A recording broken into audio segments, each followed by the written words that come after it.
بسم اللہ الرحمن الرحیم۔ معزز خاتون حضرات، السلام علیکم ورحمۃ اللہ وبرکاتہ۔ قرآن مجید بنیادی طور پر 3 امور پر مشتمل ہے: عقیدہ، احکامات اور داستانیں۔ اور یاد رکھیے کہ قرآن مجید میں موجود کوئی بھی داستان ایسی نہیں ہے جس میں ہمارے لیے دروس، اسباق یا عبرتیں نہ ہوں۔ آج ایسی ہی ایک داستان کا آغاز ہم کرنے جا رہے ہیں۔ معمول کے مطابق سب سے پہلے آیت مبارکہ کی تلاوت کرتے ہیں، اور موضوع اس کا یہ ہے کہ اللہ نے سیدنا موسیٰ علیہ السلام کو کیا حکم دیا۔ اعوذ باللہ السمیع العلیم من الشیطان الرجیم۔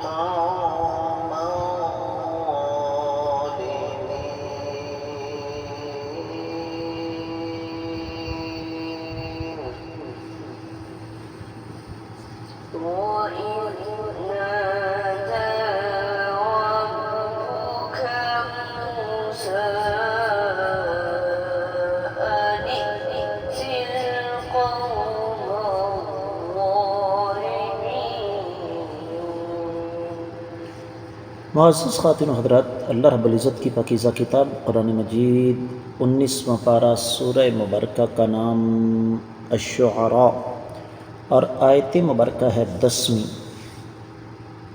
رب کائنات ارشاد فرماتے ہیں: وَإِذْ اور جب، قال وَإِذْ اور جب، نادا آواز دی، ربک آپ کے رب نے، موسیٰ علیہ السلام کو، ان کے یہ کہ ائتی آپ تشریف لائیں، القوم ایسی قوم کے پاس، الظالمین جو کہ ظالم ہے۔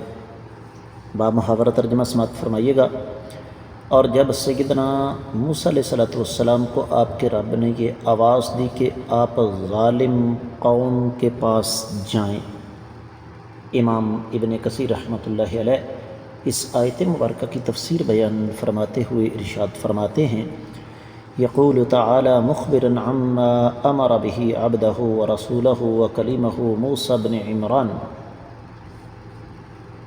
کہ رب کائنات ہمیں بتا رہے ہیں کہ اللہ نے جو حکم دیا اپنے بندے کو، اپنے رسول کو اور اپنے کلیم موسیٰ علیہ السلام کو، جب اللہ نے کوہ طور کی دائیں طرف انہیں آواز دی، باقاعدہ گفتگو کی، اور پھر ان کا انتخاب کیا اور انہیں بھیجا اور حکم دیا کہ آپ ظالم قوم کے پاس جائیں۔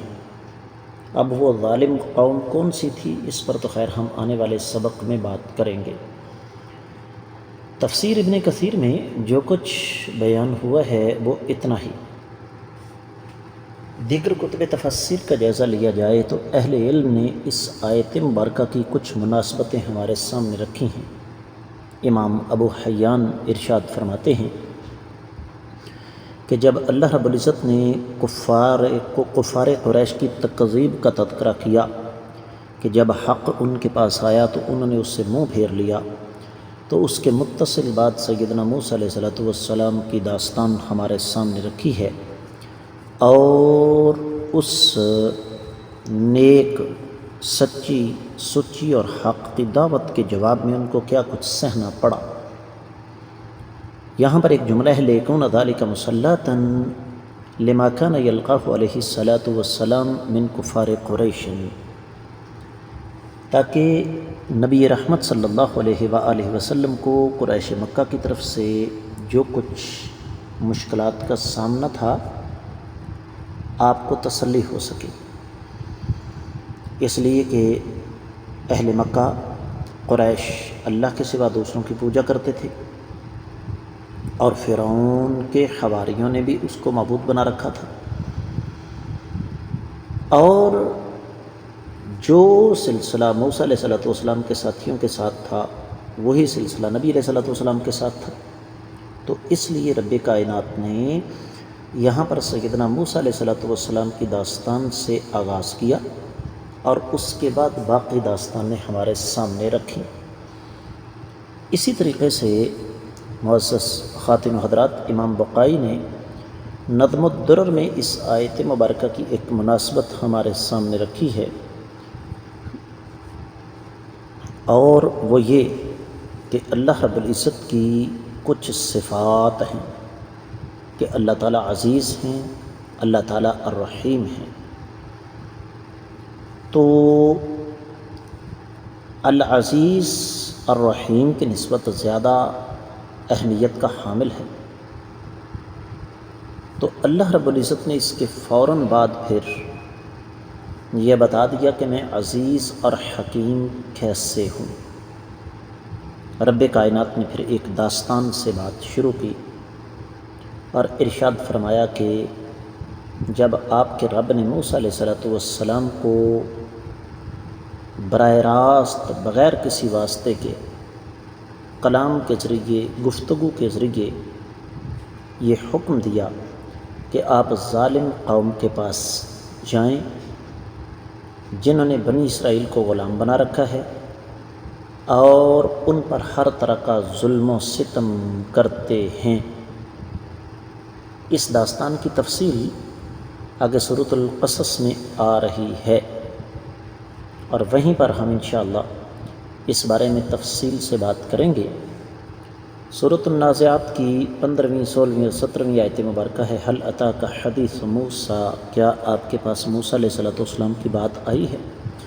اذ ناداہ ربہ بالوادی المقدس طویٰ، جب ان کے رب نے انہیں آواز دی مقدس وادی میں، اذهب الی فرعون انہ طغیٰ، فرعون کے پاس جاؤ وہ ظالم سرکش ہے۔ حافظ صلاح الدین یوسف صاحب رحمہ اللہ تفسیر احسن البیان میں لکھتے ہیں کہ رب کائنات نے یہ ندا اس وقت دی جب سیدنا موسیٰ علیہ السلام مدین سے اپنی اہلیہ کو لے کر واپس تشریف لا رہے تھے، تو سردی کا موسم تھا۔ راستے میں انہوں نے سوچا کہ میں کوئی آگ تلاش کروں، تو آگ کی تلاش میں کوہ طور پر پہنچ گئے، جہاں پر ندائے غیبی نے ان کا استقبال کیا اور وہیں سے نبوت اور رسالت ملی، اور اللہ کا حکم یہ ہوا کہ ظالموں کو اللہ کا پیغام آپ نے پہنچانا ہے۔ یہی وجہ ہے کہ واحد التفسیر میں یہ بات لکھی ہوئی ہے کہ اس سورہ مبارکہ کا آغاز پہلے قصے کے ساتھ ہو رہا ہے، بلکہ اس سورہ مبارکہ نے جو سب سے پہلا قصہ ہمارے سامنے رکھا وہ سیدنا موسیٰ علیہ السلام کا ہے، جو اس سے پہلے 7 سورہ مبارکہ میں گزر چکا ہے، اور اس سورہ مبارکہ کے بعد مزید 3 سورہ مبارکہ میں آ رہا ہے۔ دوسرے لفظوں میں سیدنا موسیٰ علیہ السلام کی یہ داستان کلام مقدس، کلام الہی قرآن مجید میں 11 مقامات پر ہمیں مل جاتی ہے، اور دلچسپ بات یہ ہے کہ یہ 11 مقامات کو جمع کیا جائے تو پھر یہ داستان مکمل ہوتی ہے، تکرار کہیں بھی نہیں ہے، بلکہ ہر جگہ ایک نئی بات ہمیں ملتی ہے۔ تو سیدنا موسیٰ علیہ السلام، ان کے والد کا نام عمران تھا، اور ان کا نسب سیدنا یعقوب علیہ السلام تک جا کر ملتا ہے۔ اہل علم یہ لکھتے ہیں کہ سیدنا موسیٰ علیہ السلام کی ولادت سیدنا عیسیٰ علیہ السلام کی پیدائش سے کوئی 1300 سال پہلے ہے، اور جس بدبخت فرعون کے دور میں سیدنا موسیٰ علیہ السلام مبعوث ہوئے، اس کو من فتح ثانی بن رمسیس الثانی کہا جاتا ہے، اور یہ فرعونیوں کا 29واں بادشاہ تھا، اور یہ میلادی سال سے، میلادی جو ایک تقویم ہے اس حساب سے یہ 1500 سال قبل از مسیح یہ اس کا دور حکومت تھا، اور سیدنا موسیٰ علیہ السلام اس ظالم کے گھر میں ہی ان کی تربیت ہوئی تھی،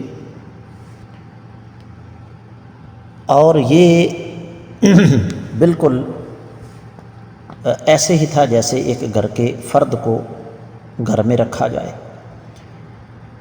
اور یہ داستان اس سے پہلے سورۃ البقرہ، سورۃ الاعراف، سورہ یونس، سورہ ہود، سورہ ابراہیم، سورۃ الاسراء یا بنی اسرائیل، سورہ طٰہٰ، ان میں گزر چکی ہے۔ یہ سورۃ الشعراء ہے، بعد میں سورۃ النمل، سورۃ القصص، سورہ غافر، سورہ سجدہ، سورہ زخرف، سورۃ الذاریات اور سورۃ النازعات میں مختلف اسالیب کے ساتھ، مختلف انداز کے ساتھ ہمیں مل سکتی ہے۔ اب یہ داستان شروع ہوتی ہے اس انداز سے کہ موسیٰ علیہ السلام کی پیدائش اور رضاعت یہ سورہ طٰہٰ اور سورہ قصص میں ہے۔ موسیٰ علیہ السلام کی تربیت فرعون کے گھر میں ہوئی، یہ سورۃ الشعراء میں ہے۔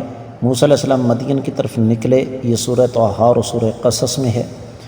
موسیٰ علیہ السلام مدین میں جا کر قیام پذیر ہو گئے اور ایک نیک آدمی کے پاس کام کرنے لگے، یہ سورۃ القصص میں ہے۔ تو موسیٰ علیہ السلام جب وادی طویٰ میں آئے تو یہ تذکرہ سورہ طٰہٰ، سورۃ النمل، سورۃ القصص اور سورۃ النازعات میں ملے گا۔ موسیٰ علیہ السلام کو نبوت اور رسالت ملی، یہ سورہ طٰہٰ، سورۃ الشعراء اور سورۃ النازعات میں ہے۔ موسیٰ علیہ السلام کی واپسی مصر میں اور وہاں پر فرعون کو دعوت، یہ سورۃ الاعراف اور سورۃ الشعراء میں ہے۔ پھر سیدنا موسیٰ علیہ السلام کا فرعون کے ساتھ مناظرہ، یہ سورہ طٰہٰ اور سورۃ الشعراء، سورۃ القصص اور سورہ غافر میں ہے۔ موسیٰ علیہ السلام نے اپنے عصا مبارک کا معجزہ دکھایا، ہاتھ کا معجزہ دکھایا، جادوگروں کا معاملہ پیش آیا، یہ سورۃ الاعراف، سورہ یونس، سورہ طٰہٰ اور سورۃ الشعراء میں ہے۔ فرعون نے بنی اسرائیل کو کس انداز سے اذیتیں دیں، یہ سورۃ الاعراف، سورۃ ابراہیم اور سورۃ القصص میں ہے۔ موسیٰ علیہ السلام کو قتل کرنے کا حکم دے دیا ظالم فرعون نے، یہ سورہ غافر میں ہے۔ اور جن معجزات کے ساتھ سیدنا موسیٰ علیہ السلام کی اللہ نے تائید و نصرت فرمائی وہ سورۃ الاعراف، سورۃ الاسراء یا بنی اسرائیل، سورۃ النمل، سورۃ القصص، سورہ زخرف اور سورۃ النازعات میں ہے۔ بنی اسرائیل مصر سے نکلے، فرعون اور اس کے ساتھی غرق ہو گئے، یہ تذکرہ سورۃ الاعراف، سورہ یونس، سورۃ الاسراء، سورہ طٰہٰ، سورۃ الشعراء اور سورۃ الدخان میں ہمیں ملے گا۔ تو داستان ایک ہے لیکن یہ مختلف مقامات پر ہمیں قرآن مجید میں مل جاتی ہے۔ بات کو اختتام کی طرف لے کر چلتے ہیں معزز خواتین و حضرات۔ اہل علم یہ لکھتے ہیں کہ وَإِذْ نَادَىٰ رَبُّكَ مُوسَىٰ، اس کے پیچھے ایک عبارت محذوف ہے، اذکر یا محمد صلی اللہ علیہ وسلم، اے ہمارے نبی صلی اللہ علیہ وسلم آپ تذکرہ فرمائیے جب موسیٰ علیہ السلام کے رب نے ان کو آواز دی۔